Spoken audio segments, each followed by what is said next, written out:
Para hoy tenemos al rey de los monitores, el Asus 32 pulgadas 4K Quantum Dot OLED de 240 Hz. Empezamos con el unboxing, pero antes decirte que el producto ha sido mandado por la marca, pero como siempre mi review se va a mantener totalmente honesta. Tenemos todo tipo de cables que además vienen protegidos en una funda, así que no nos van a faltar opciones para conectar el monitor. Tenemos como no los típicos papelitos y también la peana con un montonazo de accesorios que se ve súper de buena calidad. Totalmente metálica en forma de trípode y muy fácil de montar. Además destacar que la pantalla viene muy bien protegida. Con ella vamos a poder modificar la altura del monitor, inclinarlo o reclinarlo y también girarlo sin necesidad de mover la base. La única pega que le saco, a pesar de que sea de muy buena calidad, es que ocupa bastante y sobre todo te come un poco más de terreno en la parte de atrás, lo que dificulta pegarlo del todo a la mesa. También tenemos iluminación hacia abajo, dándole así una estética pues más gamer, que yo no soy muy fan, pero para que le guste pues bienvenida sea. Y entrando ya con la propia pantalla pues tenemos un acabado glossy. Al ser un panel Quantum Dot OLED, cuando le pegue una fuente de luz directa no solo va a reflejar un poco más que los paneles mate, sino que también se va a ver como un poco amarronado. Esto es un defecto entre comillas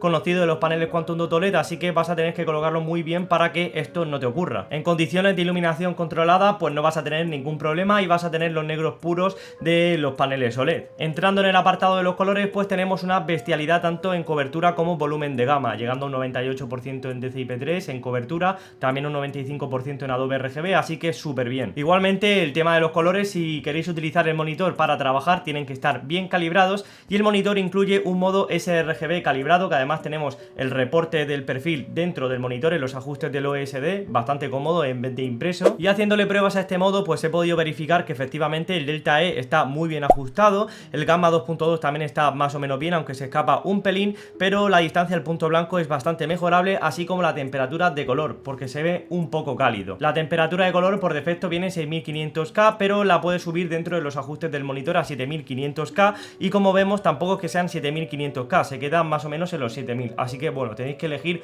un poco qué temperatura de color queréis, porque no se puede quedar totalmente en el sitio a no ser que lo calibres, que luego te hablaré de eso. También el monitor tiene posibilidad de capar la gama de colores según tus necesidades, así que capé la gama en sRGB, lo puse en modo usuario y le pasé una prueba de precalibración y pude ver que los resultados son bastante parecidos al modo sRGB calibrado. De hecho sí, prácticamente igual y las mismas apreciaciones. Haciendo lo mismo y capando la gama a la DCI-P3 puedo ver también una situación parecida. El Delta E está muy bien ajustado, el Gamma 2.2 también está bastante decente, pero la temperatura de color está bastante cálida y la distancia al punto blanco pues es bastante mejorable. Por último, no tenemos modo Adobe RGB, así que lo puse directamente en modo White Gamut y realicé una prueba de precalibración contra este modo y como era lógico pues no está del todo ajustada porque no tiene un modo como tal, pero igualmente tenemos temperatura de color bastante baja, Gamma 2.2 más o menos decente y el Delta E en este caso pues sí que se escapa. No obstante, ahora me toca a mí hacer mi magia y me dispuse a calibrarlo manualmente con los ajustes que estás viendo de temperatura de color en pantalla y como vais a ver los resultados pues son muy buenos. Tanto en sRGB como en DCI-P3 he podido pulir todos estos detalles mencionados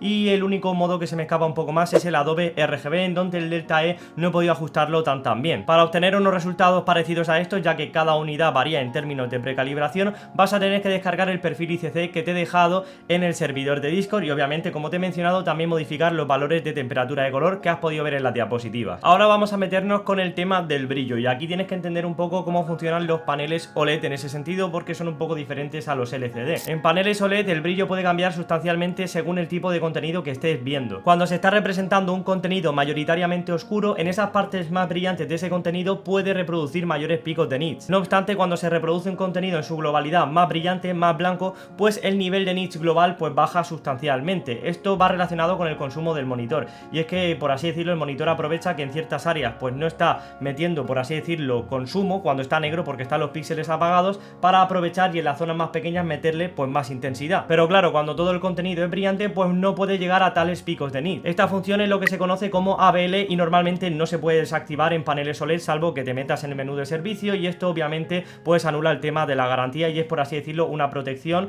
con respecto al propio consumo del monitor. Como entenderás entonces, el testeo del brillo en paneles OLED pues es diferente al de los paneles LCD y lo que se hace es representar rectángulos de diferentes tamaños blancos sobre fondo negro y conforme estos van aumentando de tamaño pues el rectángulo blanco va disminuyendo de brillo. Esto de los rectángulos se conoce en la review de monitores como tamaño de la ventana en términos porcentuales con el tamaño del monitor o APL. Como el tema del APL puede perjudicar claramente a la calibración del monitor, Asus ha incorporado una funcionalidad que se llama uniformidad del brillo, en donde se va a establecer un brillo igual independientemente independientemente del contenido que esté reproduciendo en el monitor, pero claro, siempre va a ser bastante más bajo. Atendiendo a las pruebas que he hecho en SDR, pues con este ajuste puesto logramos unos 261 nits, aunque con el tamaño de la ventana al 100% bajaría un poco, aunque prácticamente no se nota. Y sin este ajuste pues podemos ver el tema de cómo funciona el ABL, y es que con un 1%, con un 4, con un 9, pues logramos mayores niveles de nits. Si lo vais a utilizar para trabajar, pues obviamente dejar este ajuste puesto, pero si es para gaming yo personalmente prefiero desactivarlo. Los cambios en el brillo son bastante graduales, así que no te vas a dar cuenta, y en según qué escenas pues los nits extras siempre son bienvenidos. También he estado midiendo los ajustes de intensidad de brillo, esto obviamente con el ajuste de uniformidad puesto, porque si no es un completo lío, y ya estáis viendo que llega a un brillo mínimo de 14 nits y un máximo de 251. Varía un poco con respecto a las otras pruebas, puesto que he utilizado en este caso otro calibrador. Con respecto al HDR pues tenemos varios modos. En primer lugar vas a tener que elegir si queremos HDR10 o Dolby Vision. Este último fue añadido en la última actualización de firmware, que por cierto todas las pruebas que estás viendo en este vídeo son con esta última actualización,